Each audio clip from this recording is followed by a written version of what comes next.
Something's wrong, I feel it circling like vultures around my brain.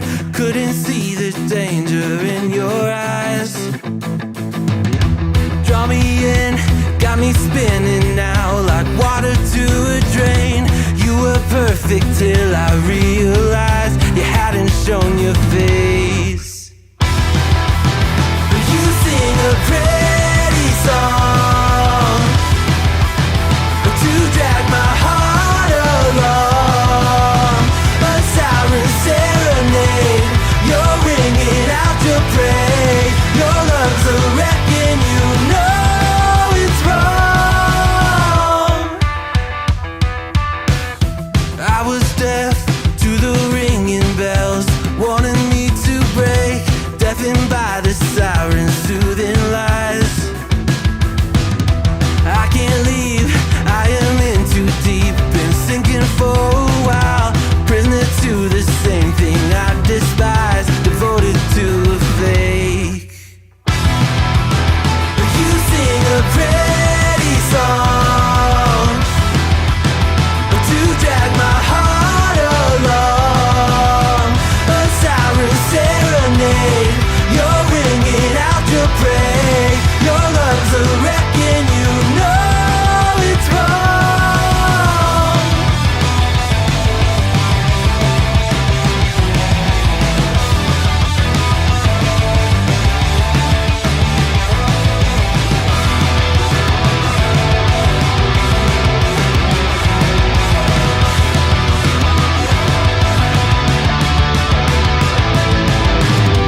It's over, same story. You lose to love and glory. It's over, same story. You lose to love and glory. You sing a pretty song to drag my heart along, a siren serenade. You're ringing out your praise. Your lungs are wrecking, you know it's wrong. It's over, same story. You lose to love and glory. It's over, same story. You lose to love and glory.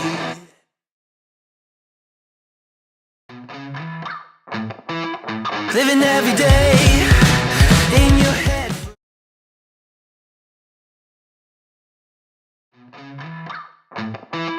Living every day in your head for free. You can tap away, but I will not hear you scream. You can break your keys, spread your toxicity, your world outside reality. In your room, a little hideaway, but you let it through. Enough to go insane, living in the dark hasn't treated you well. You're building your own prison cell.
Don't waste it on me.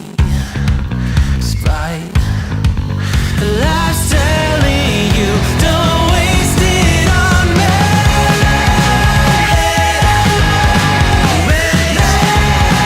Don't waste it on me. Spite life's telling you, don't waste it. I'm telling you, don't waste it. Life's telling you, don't waste it on me.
Good afternoon, good evening, good morning, everybody.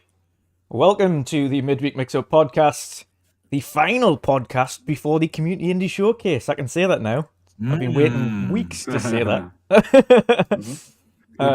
We are eventually at that point now.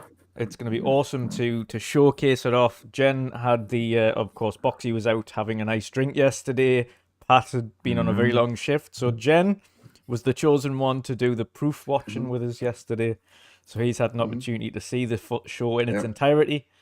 You're all in for a treat. There's something for everyone in the showcase, and You have watched the whole show? The whole show. I've watched the whole show. Wow. There's a lot to unpack in there. There's a lot of content, a lot of really good trailers, and can't wait for everyone to see it. It's amazing what Dutch has put together. Thank you. I'm glad you enjoyed it. And of course, I want to have there's a little topic today that covers kind of some of our more anticipated indie games this year, some of the ones that are coming up. Of course, you're going to see a whole boatload on Saturday, over 85 games. But before I get into any of that, I'm going to get into the introductions. First of all, welcome to the chat. Thank you for joining us today. Hope you enjoy the show. Hope everyone is well. Let us know in the chat as well what you've been playing this week. Jen, how are you, sir? What you've been up to? What you've been playing? Yeah, not too bad. I'm back this week. I wasn't here last week. I was out. So some stuff I had to sort out. As you can see, I'm in my new setup. It's final. I ain't moving again. That's it. I'm here. I just got to get a few knickknacks to fill those shelves out in the background, because like the bottom shelves are just they're void at the moment. So I'll get some stuff throughout the year and throughout the years and just add to it. But yeah, what I have been playing is mainly DayZ. Did try out a bit of that Star Wars MMO that came out years ago. I played it years ago, but Star Wars: The Old Republic. Yeah. I tried that out. I find it hard to get into it. It's tough to play on a keyboard and mouse. It just feels so stiff and awkward. So I'm not sure I'm going to continue playing that. But yeah, I've been really addicted to DayZ. When I've been gaming, that's pretty much all I've been playing. Taking a bit of a break from Hunt Showdown, as the new content is coming in June. So then I'll go back to Hunt Showdown then. But for now, it's DayZ when I'm gaming. Nice. Yeah, I have noticed you've been getting a little bit addicted to that recently. A hell of a lot of fun. I've got mods installed as well, and like the mod I've got installed is like a really hardcore tier of DayZ. You have to like gather the food, and all the food's frozen because it's like in a sort of winter sort of themed place in Eastern Europe. And like a blizzard will come in every now and then, and you'll get like thunderstorms and such. You have to physically make a fire, like defrost the food so you can be able to eat it. So it's tough, bit of a learning curve, but I'm getting the grips with it. Sweet. Yeah, I haven't played it yet. It's always something I've been interested in trying. I might do it at some point. That and Rust as well. I've heard I would Rust's really say good. don't play it on console because it's not a good experience. No, on it's console. not. I've attempted it on console and it was terrible. It's way better on PC. It's way better with mods as well. And they're actually, I think they're doing a lot of quality of life stuff that's come in the game. They're adding some new weapons as well soon. Nice. So, yeah, it's surprising considering the game is 10 years old, maybe even more. Yeah. And they're still supporting that game now, and the community is supporting that game with mods. So it's hopefully only going to get bigger. It's starting to have a resurgence of people playing it now. That's kind of why I got back into it, because I've been watching a few people play it. Yeah. And just been addicted to it for the past week. When I have been gaming, that's what I've been playing. Awesome. Awesome stuff. Awesome stuff. Before I go to Boxy, I want to give a shout out as well because I nearly forgot. We have Dave Ramos upgraded his membership to Midweek Mix-Up Berserkers. So welcome to the upgraded version, Ramos. And thank you very much for the support. Boxy, what you been up to, sir? How are you doing? Doing good. Been playing quite a bit Age of Empires 4 again. Surprise. I really do love it, the game, but I didn't do too well. So I also started GHOSTWIRE Tokyo. Yeah. Played a lot of that. Yep. And I must say I'm enjoying the game way more than I thought I would. I really like it now. I'm not sure how far I am into the game. Yeah. Played probably 10 to 12 hours, something like that. No idea how big that game is or how far along I am in the story, but man, it's really good. I mean, it's your standard open world game. You know, you have a lot open world map. You have your stuff to do, side quests, fetch quests, and everything. But there's just something to this the combat system that is just pure fun. It feels like you're Doctor Strange. You have like cool powers that you can upgrade. Your skill tree is really good in terms of the choices you make. It feels impactful. I do like the story so far, where it goes. The story just took a huge turning point that I did not see coming, and that changes the gameplay entirely. It's great, man. I'm really digging it. And then I pre-ordered the Horizon Forbidden West DLC. Burning Shores. Burning Shores. Exactly. I wanted to play that, but I had to work up until like 2 minutes before the show started. So unfortunately, I did not have the chance. I saw Luke Steele yet, posting screenshots before he's had a chance to play it already. So yeah, it looks fantastic, man. It does look fantastic. The thing about the game is the combat's fun. It's visually extremely impressive. The open world's awesome. The robot fighting and the way the AI works is technically impressive. For me, the only thing that puts me off Horizon has been the same thing since the first one. Going into the second one, I think the story is so dull and the characters are really dull. Outside of the fact that the story is dull and the characters are dull, the game in itself is super impressive. So that's why I don't knock it, because again, to me, the story isn't interesting. And again, you can't force yourself to play a game where you're not interested in the narrative around it, because regardless of how fun the rest of it might be, if the story's that, like, it really doesn't interest you, you can't force yourself through it. But everyone's got obviously their own opinions on that. Some people love Aloy in that world and the story that goes along with it. So I'm glad you're looking forward to it. Like I said, however, the combat, the robots, all the huge dinosaurs, the giant robo mechs and things, highly impressive. So hope you're looking forward to it.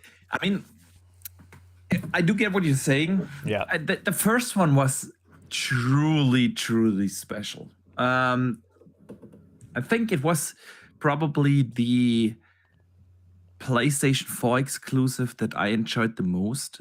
This in that generation. I thought the first one was brilliant. The story and everything, how everything turned out, the way how they built the open world, the visuals at the time. It just all came together. Now going into the second one, obviously still a looker. It's probably the best looking game we've had this gen, honestly. Yeah. The game looks just incredible. It plays well, like you said. I do agree that the story wasn't at the same level as the first one. It was way more predictable where it goes. But see this on Horizon Forbidden. It was still a good. Not Forbidden. It was it was Horizon Forbidden West, the first one, wasn't it? No? Yeah. No, the first one. That was the second one. Horizon Zero Dawn was the first one. So with Zero Dawn, I found the story interesting until probably just after the halfway point, and then it kind of petered out. Really? That's where it picked up, man. Yeah, I felt it petered out. It was like, you know, I'm a guy who likes to clean out the map in such games. Yeah. So I go to every question mark. I do the side quests and things.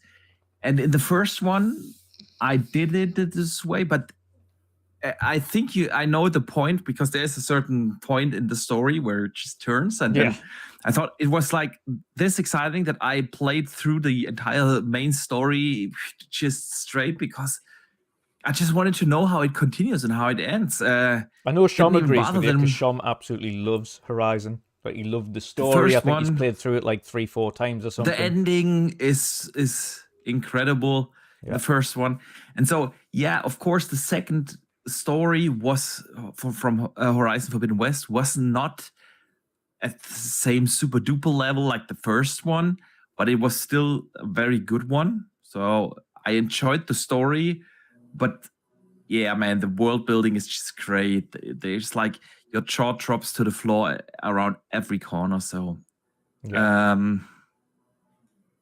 so yeah. I'm really looking forward to play that, man. Yeah. Yeah. Awesome. Last but not least, of course, Patju. You've also been getting yourself jump scared in a recent new game. So, how you been doing? What you been up to, bro? Yeah, I'm doing good, guys. I'm doing good. As you said, GHOSTWIRE. Been playing the last few days, and I'm loving that game. It's a whole different game that I'm used to play, you know. But yeah, first jump scares that I have with playing. There are jump scares in there? Yeah, seriously, you know, like for me, you know, like, because I don't like really play horror games. It's not like a horror game. But even then, Pat, like I've seen get you into the horror genre, man. Because I've played about 9 hours, and I'm not at the point where Pat is. So I know Pat's further than me, because he's got to some like weird ring kind of house where there's like things start getting really weird. And I haven't got to that place yet. I know. I know the house.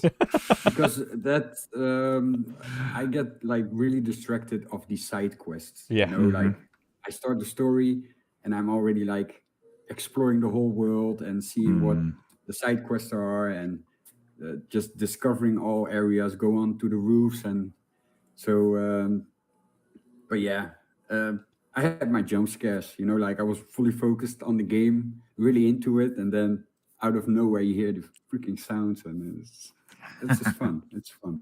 It's fun, man. It is. Yeah.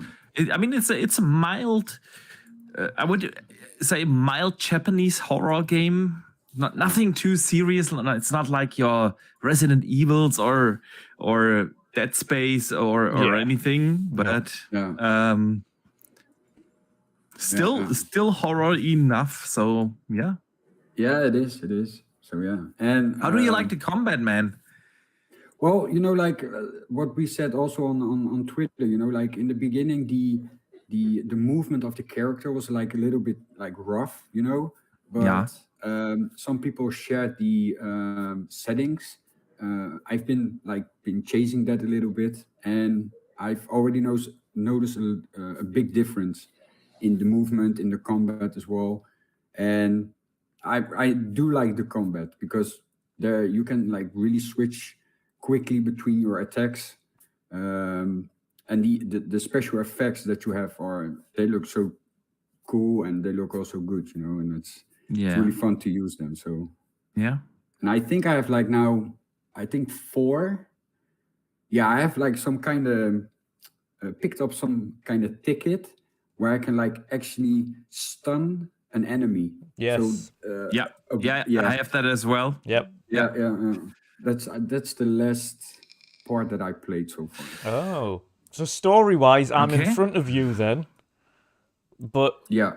but think I'm also in world-wise, front you've of you, done some man. side quests. So you guys must have done that weird house side quest because I haven't done the side quests. I've just been story.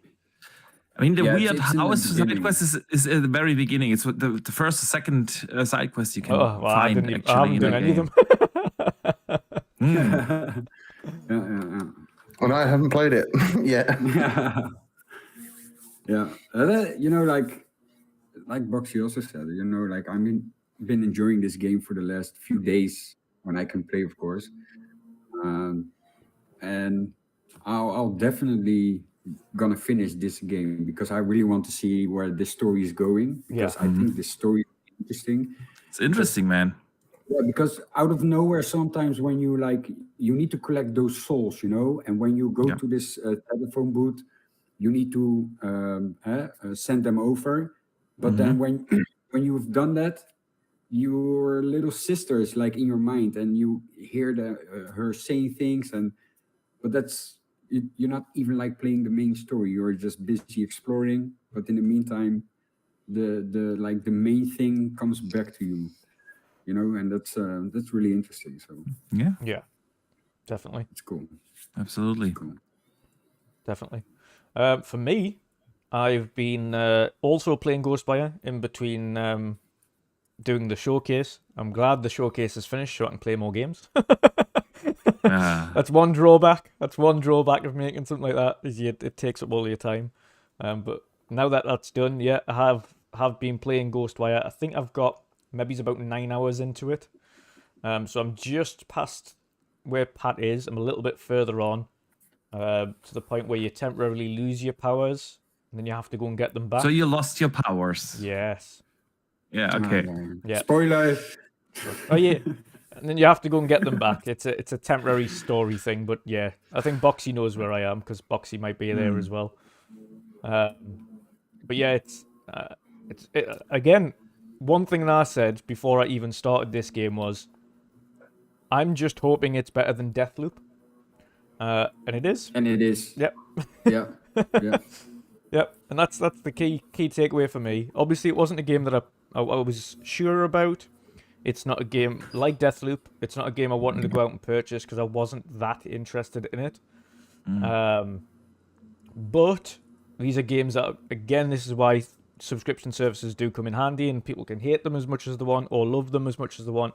But this is why things like subscription services come in handy, because if you're not sure on a game, instead of wasting your money buying it and then having to sell it on or go and trade it back in or something like that, you can try it. If you like it, great. And if you want to add it to your collection, then you can buy it. If you don't like it, you've absolutely lost nothing. Nothing at all. And that was the same with Deathloop. I was like, right, I'll wait for it to come into the service. It dropped into the service. I played maybe 5 hours of it and it just didn't click. So I dropped that. I've started GHOSTWIRE. I'm enjoying the combat. I like all the different movements, all the different spells and things that you do. I like the upgrade system. Again, like Pat says, I like how you collect souls and them souls help you level up. So there's a reason to collect them. It isn't just a case of you just go and find them. Go out of your way, collect all the souls you can, because that'll help you level up and unlock new abilities and things like that, and ground pounds and quick soul snatching and all that stuff. Go and do all the gates if you can, because they're fast travel points. But yeah, I'm enjoying it so far. Like I say, the story's intriguing. But it's just, to me, just much more interesting than Deathloop. I've always been in the camp that I don't understand how Deathloop got 10 out of 10s all across. I still don't understand that.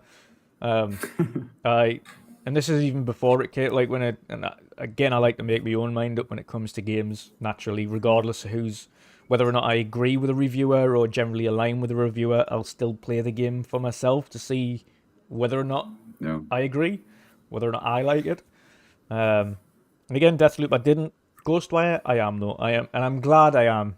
So, I'm intrigued to get into more of the story. Definitely. No. You know what? Also, what the different kind of enemies that you have. Yeah. Also is really good. That what I like, you have those like little girls without heads. Yeah. And I think there are two types, and one of them will like sit in some kind of way, and then it sprints towards you. Yeah. You know, man, you get like. The first time I got freaked out, I was like, "Oh shit! What the hell? What the hell?" You know, like, that's crazy. You know, like It kind of reminds me of the witches from Left 4 Dead, the way they just sprint at you. Yeah. Yeah. Yeah, it's. And then there's the other one that fires these fireball things from like the other side of the map at you, like these floating red orbs. But there's so many different ones. I don't know whether or not any of you guys have come across these, but there was like weird kind of under the concrete watery like puddle snakes that attack you from under the. I come across them once and they're like almost killed us immediately. I was like, absolutely not. I'm not going that way. I was like, nope. Turn around. Went a different direction. They were like weird under the floor monsters. I was like, no, I don't want that. No, thank you. No, didn't came across those yet. Yeah, but not a traversal school, and of course, for those who haven't played it yet, at the beginning of the game, you find out you're dead. You get killed in a car accident, and the guy takes over your body, and you play as kind of two souls joined into one, essentially. So you don't have fall damage because technically you're dead. So you can float off buildings, you can drop down from really high heights and you don't die. And he makes a remark about it as well the first time you jump off something really high and he goes, oh yeah, I'm dead. Of course, I'm not going to get like hurt by this. Or it's a good job I'm dead. It's something like along those lines. Yeah, you've got like floating mechanics, you've got kind of grappling mechanics, you've got a bunch of spells, loads of different things. You've got your crossbow for when you don't have your spells. And I like the way how the ammunition is based on either destroying the kind of destructible parts of the environment, like cars or bins or something like that have been kind of just had some form of effect on them by the spirit world. You destroy them and you get your ammo. Or by killing enemies, you get ammo. But there is no other way to do that. I like that because it means that you have to conserve in certain areas. You'll have to conserve your stuff. You'll only have one left, and you're like, right, I need to take this guy down, like literally by punching him or getting up close and personal with him, and fighting him that way. Yeah, super interesting. But second game I've had a chance to play just a little bit of, and it came out today. That's Minecraft Legends. It's an interesting one, and I don't know, Boxy, you might enjoy this. You might enjoy it.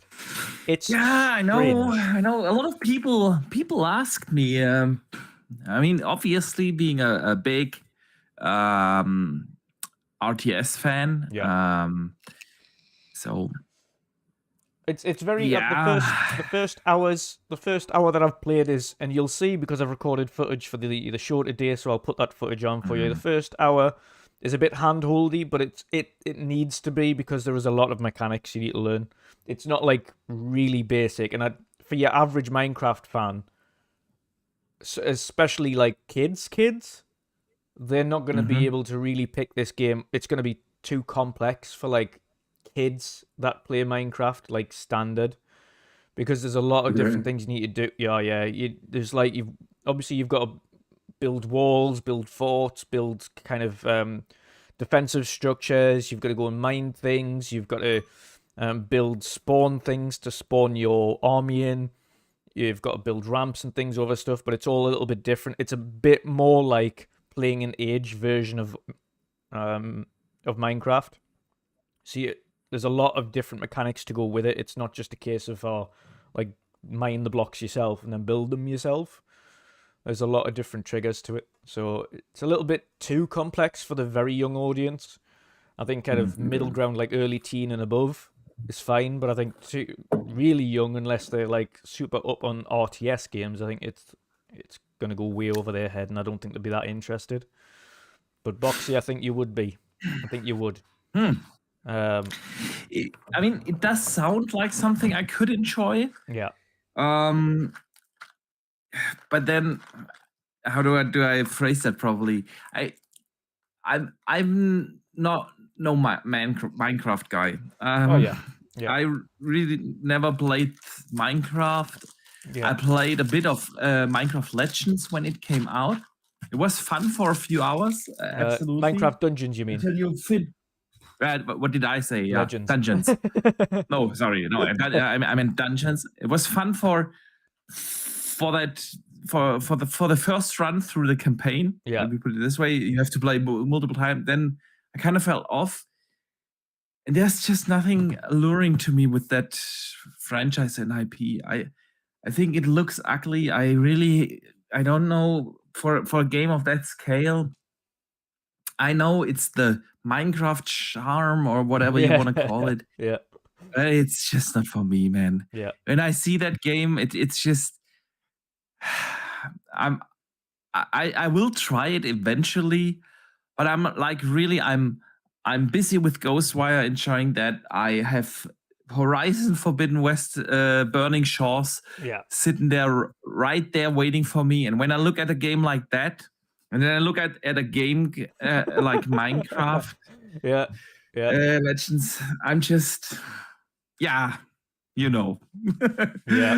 So, and I'm not just a graphics whore. People know that I do enjoy the pixel art style games. I do love me some indie games. But there's just something with Minecraft that it's just not resonating with me, man. So, yeah. Since I'm busy with a lot of other things, I'm just gonna sit and wait this one out, man. Yeah. I think the good thing is I'll say is I think if having played the first hour, there's like it doesn't interest you or doesn't think, okay, like I'm interested in seeing how this expands and gets bigger and so on and so forth. I think after that, like our tutorial mode, if it doesn't interest you at all, then definitely drop it. If you get through that, not just for yourself, but anybody, if after that first hour you've got through that tutorial section and you know how to do all the bits and you still think, then absolutely drop it. But I think, like I say, for the RTS, it's a little bit more complex than I thought it would be. There's a lot more to it than I thought there would be. With a lot of different mechanics, and I kept forgetting them myself. I was like, okay, there's actually a lot to pick up here straight away. But they try and do it in an efficient way, and they kind of do it via story, as you usually do. So they're like, okay, go over here, and this is what you need to do this, and this is what you need to do this. And okay, right, so we have to save this village now, so there's 3 defensive structures around that are the bad guys. You need to just take down those defensive structures, which spawn kind of enemies, get rid of them, and then you've saved the village, and then they provide you with stuff, and then build defenses around that. So there's a good little story around it, and they've got a bunch of modes on the map straight away from the off in the menu. So they've got the campaign, they've got PvP, PvE. They already have the marketplace in place there that automatically links to the regular Minecraft marketplace. So for every kid and everybody who already has kind of Minecraft coins and things like that, all of those coins carry over from your current Minecraft account. So if you want skins and things in this game, you can use those coins in this game as well to get skins for your characters and new mounts and stuff like that. So that's really actually pretty cool. Yeah. So that's really cool. Because the first thing I did was look at it and I was like, okay, so I had like coins because I bought, I think it was the Halo skin map or Halo map or something like that in Minecraft ages ago. Halo, yeah. Yeah. and the coins that I had left over, I just went straight there, and my coins were still there, ready to use. So I was like, okay, so they've just transferred straight into this new game. So that's awesome to see. So that's it. And there's not many games that do that where you have, like, should we say, microtransaction kind of coins, like actual purchasable money that transfer over between different IPs. So yes, it's Minecraft, but they've transferred that over from Minecraft Legends, Dungeons, and Minecraft itself. So you can use them anywhere. So that's a good thing. That's something I hope a lot of different games take into account, whether that be Call of Duties and things like that in the future, where if you've had loads of coins sitting back from skins or whatever it is that you purchase, transfer it over the next one. You've used it, or it should give you the option, okay, are you going to play the previous one anymore? Do you want to transfer these coins over to the new one so you can use them? Something like that. I think that's a really good way of doing it, but I like this integrated kind of marketplace where you can use your coins on any of the games as opposed to just one. That's really cool. But yeah, there's a multitude of modes. There's already loads of skins and stuff like that for all your characters you can go and get. So if you want to do that, of course, some cool outfits. You get a bunch of characters to choose from as your hero you can be and there's a purple one, Jen, in case you try the game out. There is a one with purple outfits and like cloaks and things on, so I know you'll love that. You're muted, by the way. You had me at purple. Purple, yeah. But yeah, I would definitely. It's an intriguing game. Like I say, it's more in depth than I thought. I'm going to be interested to kind of play a little bit more of it. Again, it's not something I'm going to be playing as a die-hard. I might pick up and play a level or two on it every now and again, or a mission or two, and then pause it or save it and then come out of it, and then go and play something that I'm actually looking forward to, like Jedi or Redfall on PC, not console, or something along those lines. There's a load of games coming out, to be fair, or in Jen's case, Dead Island or something like that. I won't be getting Dead Island at launch. No, Star Wars for me. Yep, you're waiting Star Wars. Yep, I think we're all going to be on the Star Wars train. Oh yeah, yeah, super Star Wars excited. appeals to me much more. I mean, especially after playing watching The Mandalorian. I'm kind of itching for something Star Wars right now. Yeah. So. Definitely. So yeah, before we jump into the show, I'm going to jump over straight into the gameplay. Whee! There you go. So now we have our gameplay on, rocking and rolling. Bit of Minecraft Legends for everybody to watch there. Yes, chaps. So, of course, the first little topic this week is indeed the Community Indie Showcase 2023 and indies in general this year. We want to highlight it, of course, before the showcase goes live on Saturday. The Community Indie Showcase this year, just to kind of, in case you don't follow us on Twitter, over 85 games shown this year, all of which are unique. None of them are duplicated. Direct developer involvement, whether that be on video, whether it be commentary. We've also got special guests appearing this year, which is awesome once more. We have 7 awesome content creators involved this year. So Boxenberger, of course, joining us. Myself, of course, as a content creator as well as host. I've also put my selections in there, and of course all the games that I get that you haven't seen yet.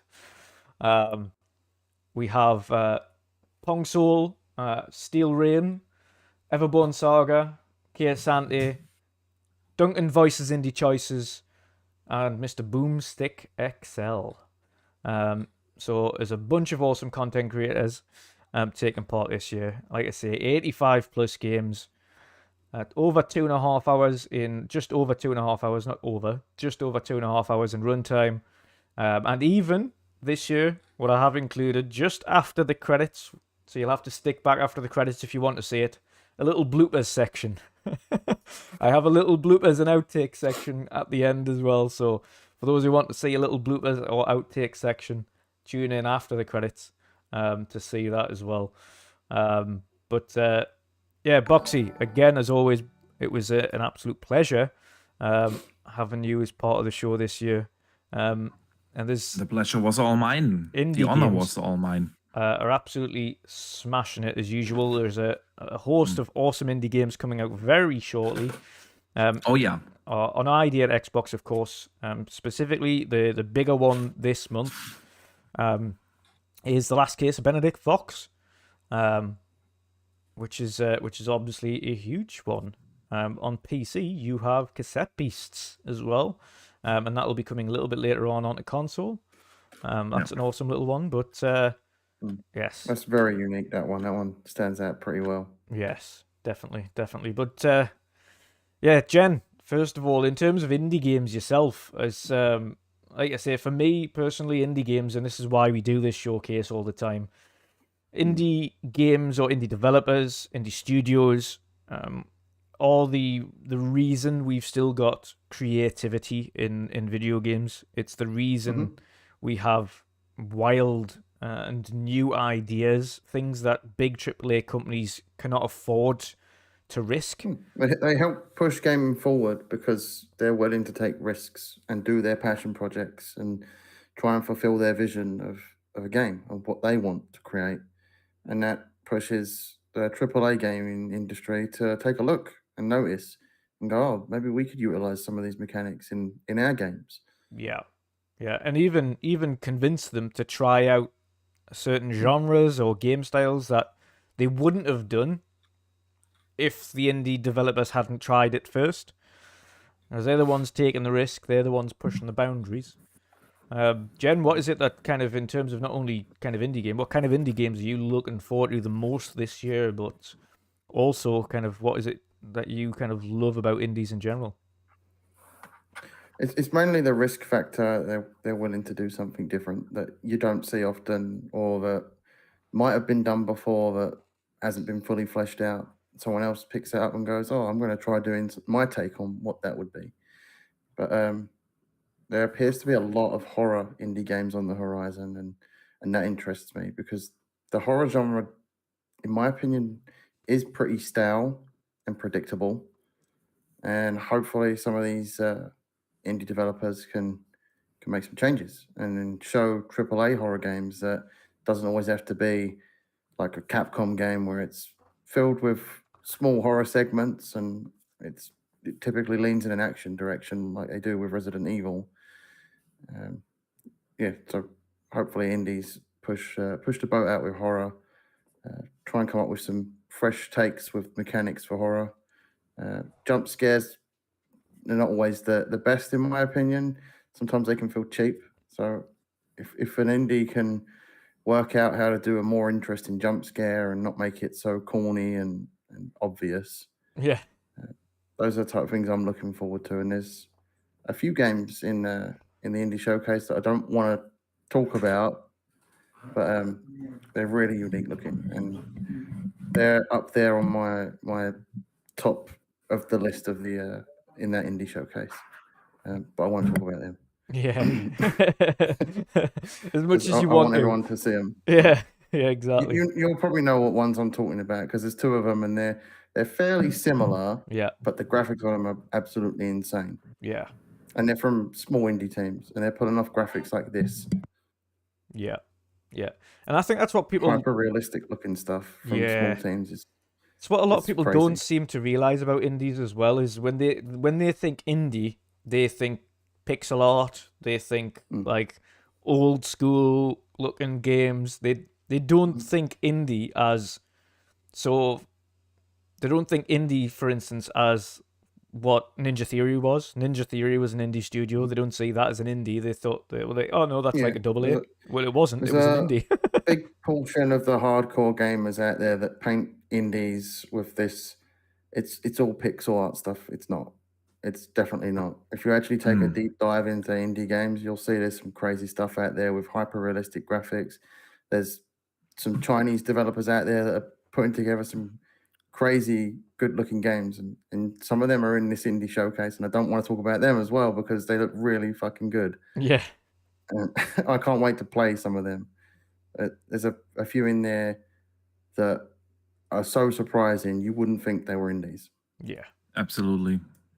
And we've had that over the last couple of years with many indies, that some of the visuals are just just insane. And that's because of the ease of use with some of these engines these days.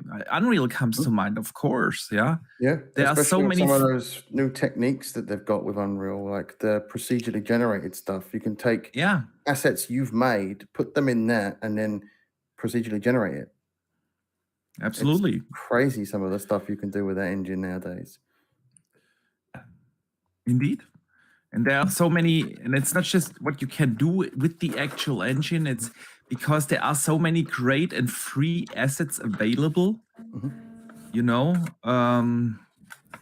So yeah. Yeah, most definitely, most definitely. Quixel doing a lot of mega scans. They are for free when you use Unreal. There's just so much stuff, man, that developers can now use. So. Oh yeah, absolutely, absolutely. But Boxy, what is it that you kind of love about the indie scene yourself as well? Because much like yourself, we're all big indie players these days. Specifically, like I say, we've got Pat into a load of indie games over the last couple of years as well. Yeah. Hopefully we get the community into more indie games, but there's a reason why we love them, and that's because it's so many unique experiences. But what is it specifically that drives you to love the indie scene, and kind of what are some of the kind of key ones that you're looking forward to over the next year or so? So, I mean, you already mentioned a lot of things. Some of the things that I love about indies is, of course, the creative risks.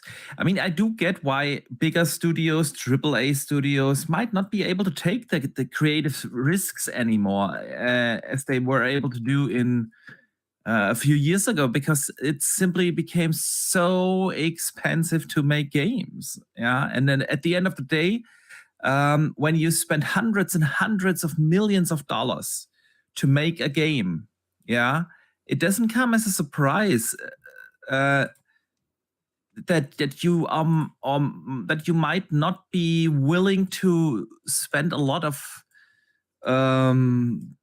or that you're not willing to take certain risks because you have to recoup the money. Yeah, that's they don't want to obvious. allocate that kind of budget to those risks, those big studios. Exactly. So, I mean, obviously, I do get it. And I love AAA gaming. I do, but the indie scene is just something special. They can take those risks, and what I do love about the indie game is the diversity it brings to gaming.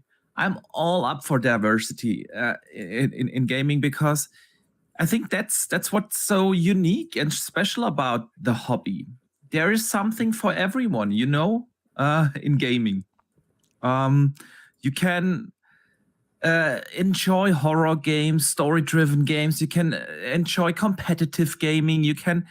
There is just something for everyone, and the indie scene is just firing on all cylinders. In this day and age, we are finally at this stage where we can say that indie game or indie developers have the actual chance to make or have access to tools that can enable them without having to the knowledge to be a coding master, yeah, and being able to like code properly and everything, and you still can make great games, and that opens up the scene for creative game creators and not just technical people that just know their way around how to generate C code, you know. And I love that. I do really love that, and we have seen it. Yeah, in the last years, there's so much that indies can do, and that they are actually doing, and taking risks, creative risks, and so on. And so, yeah, man, the indie scene is just damn fantastic. Yeah, definitely. Yeah. Definitely. Pat, what about you? Is there some certain games and things that you love about indies yourself? Or how have you found indies over the last couple of years? Well, of course, I did like the indies of the the last few years, of course, like The Ascent. Of course, you have Ori, but like. What am I really looking forward to? I need to wait till the indie showcase is coming up because I haven't been really like focusing on what kind of games are coming out. Like nowadays, the indie games that they look so really good that you think, is it an indie game? What? Yeah. So yeah, that's one thing I really like nowadays about the indie games, because they look so good, and the amount of time, the amount of work that they put into a game, it's cool, to see how it is. And like you said, the last few years, I think since we started this podcast, I've been diving into more indie kind of games. Yeah. So yeah, that's but yeah, it's really hard to say for now what I'm looking forward to, but yeah, I cannot wait to see what's coming up, Yeah, definitely. Not long. Only a few more days in the indie. Yeah, only a showcase few is more on days. you. Yeah, 3 more days, right? Yeah. 3 more days. Yeah.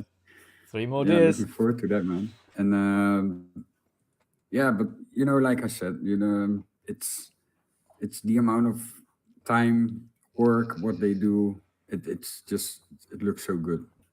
Definitely. And the one thing I think that will add to that as well, and you mentioned the time and work there, and it's not that big AAAs don't do the time and the work. It's indie developers have got a different pressure on them, because for an indie developer, it is their passion. It's a project that they want to work on, that they've created from scratch.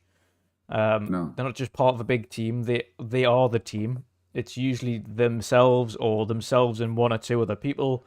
They've got this awesome idea and they want to roll it out. So the only way to make that successful is to enact their vision in its entirety and do what they can do and do what they want to do with it, include all of the stuff that they want to do with it. They can choose depending on their budget and their time, because again, it's about their own personal budget, whether or not they do things. Thankfully, they've got things these days like Epic's mega grants. She might win a mega grant from Epic, which helps you with the development again. A lot of indies use Kickstarter to get their games underway, and of course to create first of all like a demo so people can either see it visually before they kind of choose to support that with money. And of course, we know even as far back before Microsoft bought Double Fine, who were an indie developer, they also went on Kickstarter to make sure that, of course, Psychonauts 2 could get underway. So indie developers, of course, they've got different risks. Of course, the risks for AAA fall mainly on the studio head with funding, etc. But the vast majority of that with AAA is either by the large publisher that are a part of, or large network or platform they're a part of, i.e. Xbox or PlayStation or Nintendo or Epic specifically, or anyone like that. They usually fund all that stuff for them, so they don't have to worry about the overheads and the money. Indies do. They have to generate it themselves, and they've got to justify why people invest in that first. So they have to show what they're creating first to justify people supporting them in order to raise enough money to make the game. So they have their own risks. They've got their own times. But a benefit that comes with that is that it is entirely their own ideas. It's entirely their own scope. They can make it as big as they want or as small as they want. They can use whatever engine tools that they have at their disposal. And again, these days, as Boxy mentioned earlier, Unreal and Unity both have an absolute plethora of unbelievable tools for any size developer to use, whether that's AAA or whether that's indie. Everything's available to everybody. So you're all on a level playing field. No matter how big you are, everyone has the same tools. And it's up to, and again, it's up to the indie devs, what tools they use in that and how much time they put to optimization. And to, I think there was a comment in chat there from Curly as well. He says, does development on the latest gen involve any more? Or is it as easy as port forward? Curly, that's a good question. For indie devs, no, there is literally no additional thing that they'd require to do to get their games running on new gen hardware, on using either Unreal or Unity. The only thing they need to do is spend a little extra time optimizing the game to run at a really optimal frame rate or super smooth on certain platforms, etc.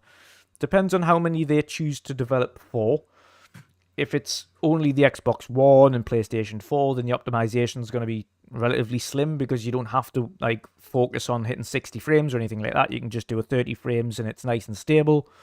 Whereas on the newer gen hardware, where you've got a lot more overhead and a lot more power behind it, they can push the boat out themselves as well, and they can go, okay, all right, okay, let's see how fast and how smooth I can get this game running. Can I get it at 60? Can I get it at 120? Can I get it at what resolutions can I push for this game? And how can I do that? And yeah, they've got a little bit more flexibility with their own time because, again, it's their own time. It's their own business. They are their own boss.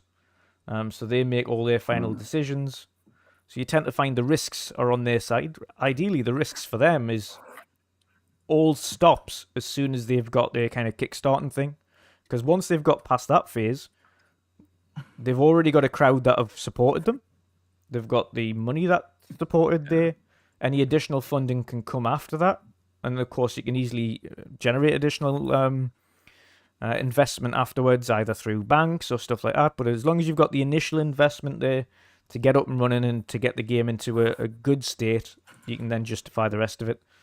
So yeah, I love indies for that particular reason. They aren't afraid to take risks. They always enact on their vision and their vision alone, no matter how big or small that vision is, no matter what kind of game it is. If they want to make a comic book style game, if they want to make a horror game, a racing game, pixel art, or super realistic, they can use every tool at their disposal to do that. So it's fascinating. And to further Jen's point and Pat's point, some of these games, especially from a lot of these Chinese developers now, these Chinese indies, are unbelievably graphically impressive. Like, ridiculous. You would think it was AAA, the amount of work that they've got into it. And some of the games that we've even got in the showcase this year, you would think were made by in-house AAA studios. Like, they're just bonkers. Really, really impressive. But again, indie studios, and this is where people don't seem to kind of realize on another front, indie studios can range from one person to like 20, 30, 40 people. Indie just means you're independent. You're without anybody else to kind of tell you what to do. You are your own fund generator. You've got to generate your own resources, your own money. You've got to be able to be self-sufficient, essentially. So yeah, absolutely. Yeah, and that's one thing that's really cool about these indie developers, because like the games that you see that are like, you think it's like a AAA game, and it's made by one or two persons, you know. Yeah, and that's crazy, because that's just like I said, the work that they put in is just insane. Oh, absolutely. To make a game like that. Absolutely. That's really cool. Yeah.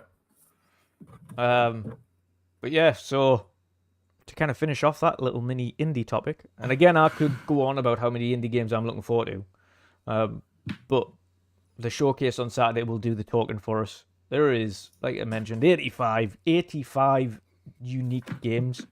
That's covering every platform. That's so crazy, man. Yeah. Xbox, PlayStation, Nintendo, PC, Steam, Epic Store exclusives, Steam exclusives, exclusives on all platforms, then multi-platform games, VR games, mobile games, you name it, we've got it. There's something, literally something for everybody, and there's, I would think, correct me if I'm wrong, Jen, but there is literally, I think, every genre is covered in this showcase. Mm-hmm. There's literally something for everyone in this. So whether or not you want an For- RTS game or a card For game, someone or... that likes, really, if it's a specific genre for you and you only stick to a specific genre, there's definitely something in there for you. And Sin's got a good question, actually. Sin's got a very good question. He says, is it still too many chefs in the kitchen thing, or is it something else going on now?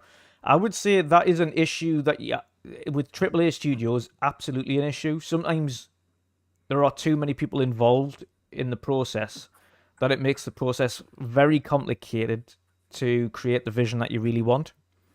And there's far too many people with far too many ideas, and you can't have all of the ideas in at the same time. So it ends up sometimes being too convoluted, and you never actually get the right vision. There's been many occasions in the past where some developers say, well, we couldn't get this kind of what we really envisioned for the game together, or we had a clash of ideas. And we've seen that even at Microsoft with the new studio that built for Perfect Dark, the Initiative. There was too many big names at kind of head level at that studio, where there was far too many clashes of ideas and what direction they wanted to take it. So yeah, one of the main issues on AAA front is that there are too many chefs in the kitchen at times. There's too many people making the creative decisions, and not enough people not enough people just enacting that initial vision and going with it. We understand people want to have their opinion and their own input on stuff, but sometimes you can overdo it, and that affects some of the big games every now and again. Whereas indies don't have that, because you've got 1, 2, 3 people, maybe it's up to even a team of 20. You've got one creative vision, and the rest of the guys are just super happy to be a developer. That's the key thing. Like, a lot of indies are just people that are living out their dream, trying to be a game developer. Whether that be the small titles or big titles, they're just really wanting to kind of make a living doing what they do. So they're fighting for their lives, essentially, a lot of the time with indie developers. Whereas some of these big AAA studios, because they've got that, should we say, support network and that fallback of not having to worry about it, sometimes they kind of rest on the laurels, and the games don't come out as half as interesting. Would you kind of agree there, Boxy? Is there anything else you want to add to like the indie versus AAA kind of scenario? No, I mean, you pretty much hit the nail on the head, but I want to add something. Many chefs in the house can also be something good, because at the end, there's just something different about, a big blockbuster production and a smaller, more experimental gaming. We already touched upon this. The key in game, or the great thing in gaming is the diversity thing. You can have both. I think today, in this day and age, that the problem is not just the too many chefs things, but the problem is that budgets of games have become so big that, of course, it is hard to take risks, but you also kind of have to justify a lot of decisions you make. Yeah. And it's not just it's not just the case that you have many people deciding things. It's that when you make a decision, you kind of have to prove with certain market studies or with certain, methods that your decision will work and will make the hundreds of millions that you invest into making a big AAA game worth it. So I think there are many things together. Of course, at the end, gaming is also made by humans. Yeah. And whenever humans work together, there will be days and people that can work very well together, and then there are others that just don't get along, that have different career goals, that want to be the chef, and that's very natural, and every company has that, and it's no different in gaming whatsoever. Yeah. So there's just many things coming together, and of course, a small startup in whatever market, yeah, can do different things than some of the bigger companies. That's why some startups are so successful and can make things that big companies cannot. And that's the same with indies and AAA games. But on the other hand, there are other things, other experiences that smaller companies cannot deliver. And that's the thing.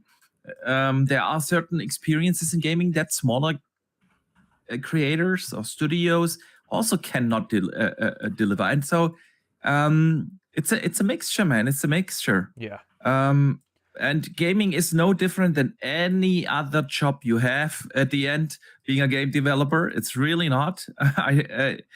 Whatever you have in your company that you work on and at the job, you can also think there are people that do get along, others don't, others want to make a proper career, others, it's just like with every other job as well. So,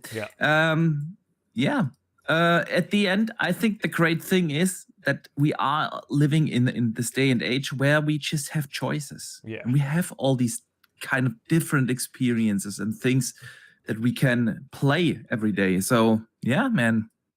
Yeah.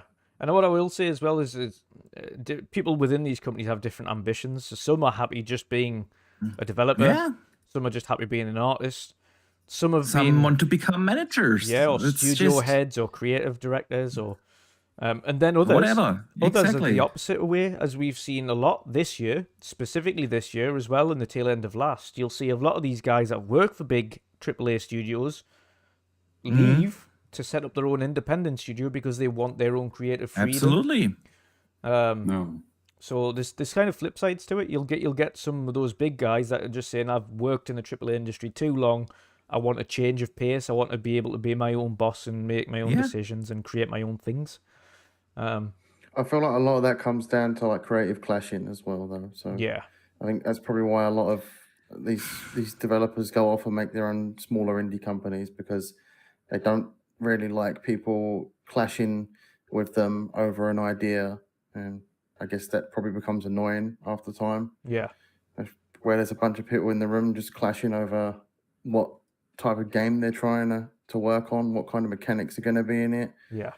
So I guess that's probably a big issue as well in AAA gaming, at least. Of course, yeah. And then you've got then the way up, of course, and the major thing, the way up when you're starting something like that is, this is a huge risk to me personally when I leave one of these companies and set up my own, because it is a huge financial outlay that I have to support.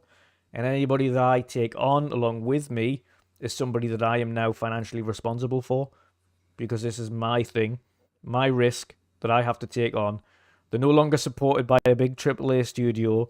Granted, a lot of these guys that are leaving AAAs to create indie studios now have the fallback of having that much experience that should it not work and should it not pan out, they can come back to bigger companies. Yeah, they can go back. Whereas indies that start off that way and then go into or try to get into indies, if they haven't been successful, they have to hope that their portfolio impresses whoever they go to. So whatever they've worked on, whatever projects they've created or anything like that, a bit like if you're a photographer, you've got to show kind of what you can do before you get a job as a professional photographer. Or same as a model, you've got to show kind of model photos before you get hired as a model. It's not just kind of being one. You've got to show your ability before that to be able to be taken on. Whereas somebody with the experience of these guys that have left AAA studios, created something, if it fails, it's not the biggest end of the world, because again, they can just step into another job in the industry, because they've got that expertise. But yeah, there's like, as Boxy perfectly put, there's a multitude of risks on both sides, a multitude of reasons why some want to be indie now and some want to go into AAA. Some people have the ambition to create these mega studios. Some people just want to keep it short and sweet and don't want to grow massively huge And we've spoken to quite a few developers over the time that are happy with their studio size. I think Delilah is one of the same ones as well. They're happy with granted they've grown, but they're quite happy with their like 30, 40 people that they've got there, and that's as good as they'll ever be. And even some of the studios that Microsoft have taken on that are now classed as AAA due to budget and things like that, they're still not really wanting to get too big. They're happy with that kind of smaller dynamic because it works better. Yeah. Sometimes when you've got too many people, there's too many chains of command. You've got like creative directors, sound directors, artist directors, this like studio heads, big HR departments and all that stuff. You've got loads of different things and everyone's got to speak to everybody and so on and so forth. And it sometimes just becomes convoluted. And a lot of developers don't want that. They want to keep it nice and simple where everybody knows everybody. Everybody kind of can talk to everybody and gets along. So yeah, there's many reasons, but again, we all benefit because the work that these guys can create these days is just phenomenal, truly phenomenal. But yes, indeed. I'm going to dive into a little bit of a different topic now, away from indies. Quickly though, shout out to Dave Ramos with a $2 super chat there. And he puts chant on both sides of that, and he puts Indie Showcase. Indie Showcase. Yes, indeed. Only 3 days to go until the Indie Showcase, and you can all enjoy that. And I hope you all tune in as well. That's live at 6 p.m. BST, 1 p.m. EST, and 10 a.m. PST. So hopefully you all join us then. That's Saturday the 22nd. This Saturday. But chaps, a little bit of different news. It is surrounding the ABK stuff, but it's a bit different this time. A little bit different. So, outside of EU, CMA, etc., who all have their final decisions and stuff like that coming up either the end of this month, going into next month. So there's nothing else we're really going to hear from them until they come out with that stuff. Don't expect anything else from them until that point either. We still have the outlier, which is the FTC, which have been kicking up a storm as of recent months, and not just with Microsoft, Activision, Blizzard, but of course also recently losing the Facebook Meta case, and having a bit of an issue with staff retention at the FTC due to hierarchy concerns. And Lena Khan, the chief or chair of the FTC, has been getting a right grilling at Congress this week, specifically on, and in some cases, specifically on Microsoft, Activision, Blizzard, where Congress have pointed out some of the inaccuracies and certain things that do not make sense to them. Specifically, they pointed out Sony having a 65% market share. I mean, that's specifically in the US, and why they would see the which they don't understand, they would see the takeover as anti-competitive with regards to the market share as well. Having acquired, or if they acquired this, it would not be anti-competitive in terms of its monopolistic nature. They've also unsure as to why they are, in their words, appear to be siding with Sony. So there's many factors here. A lot of them they don't understand where they're going from or going to with some of their decision making in regards to recent events on Microsoft, Activision, Blizzard's acquisition. Boxy, have you seen any of this on kind of online recently, and what are your thoughts on it? So yeah, I've seen this. I thought it was quite interesting. Because like you said, she actually got quite the grilling. She had to really justify herself. I haven't seen, of course, the entire thing. Because some things were simply not available online, at least to me. Yeah, and some things completely unrelated, like they were talking about AI and stuff like that, which... Yeah. So... not the entire. I didn't see the entire thing, but I've seen a few things, and she really had to justify what she has been doing, which is good. I like that. I truly do. Because regulators are there to help, and so far we have not seen that she has been doing quite a good job at this. We've talked about this in length on this show, on our podcast on Thursdays. Yeah. So, this is good, man. This is good. Will it change something? I don't know. Honestly, this is a good. This is actually the question we have to ask. Yeah, will this change something?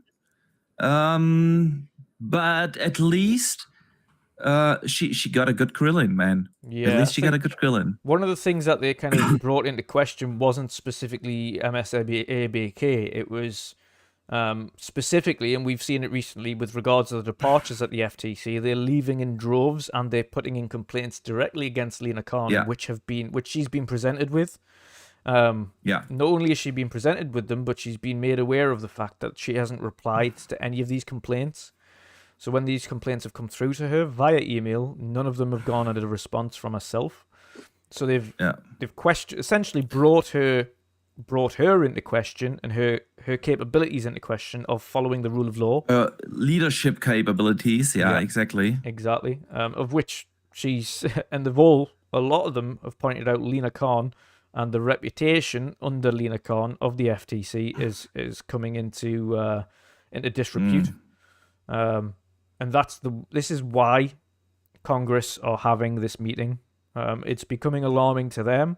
It's not just with regards the ABK stuff, but that doesn't help either because, of course, the position that they're taking on MSABK obviously, is not following procedure. It also doesn't help because they've lost a lot of cases under her leadership. Yeah, and this again, something that they've presented them with, like the amount of cases that she's lost recently, where it is they knew prior to that even starting these cases that none of these were anti-competitive, but though they chose to go down the route of attempting to block them either way. Another reason why they brought this up was because she's trying to justify getting more funding for the FTC. One of the first quotations they said was, due to recent performance and the staff that have been leaving in droves and calling your performance into question, we will absolutely not be justifying any further investment until you've rectified the issues at the FTC. So you will not be getting any funding until we are satisfied that the issues that have been brought to light by all of these complaints have been rectified, then the FTC is no longer in disrepute. So things have to change for Lena Khan. She cannot go down that route again. They've been calling it a political agenda. If she wants to get anywhere, she has to actually follow the rule of law. Another tactic they've been using, not on MSABK as yet, but with other cases, is taking it to their own in-house lawyers and judges. But then overruling the judge's ruling and blocking anyway, or putting in some form of effect to temporarily block, despite the judge ruling against blocking any mergers, etc.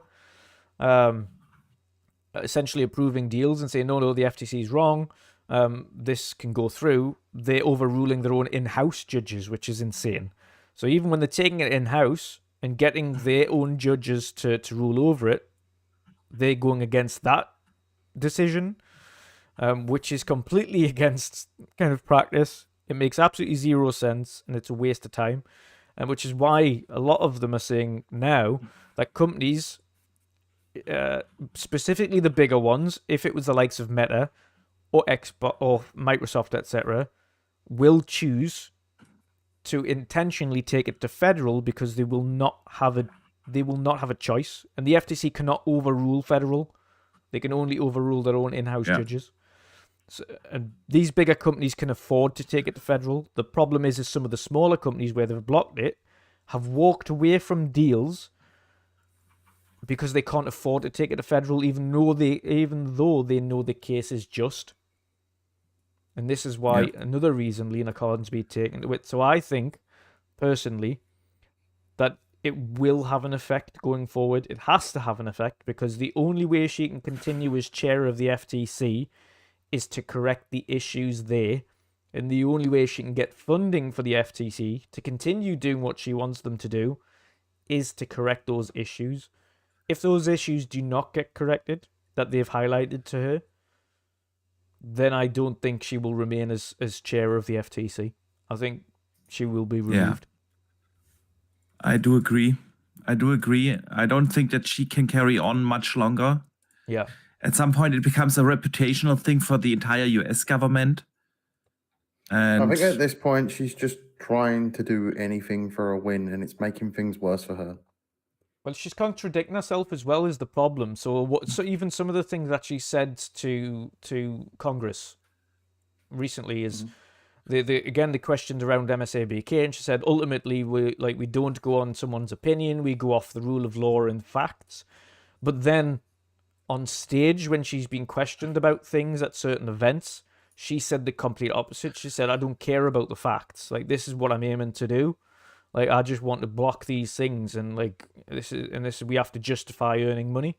Like, that's not what you're there to do. You're not there to block deals. You're there to see whether or not it's anti-competitive for consumers, not for rival businesses. Is it going to cause competition issues that are going to affect the consumer, not affect a singular entity that's competing against them? That's not what's anti-competitive. The issue is when a sector becomes anti-competitive is because it affects the consumer, not because it affects the competitor. And that's where people get the wires crossed. If I do something that's just going to affect the competitor because they can't compete with that, that's not anti-competition. What's anti-competition is if you do something that essentially, like the NVIDIA ARM deal, which is the only one that has been justified, that would equate to taking 80% of the chip market. 80% of the chip market, which means it's anti-competitive for consumers because it limits the market in which consumers have choice for. So when you limit consumer choice, that becomes an issue.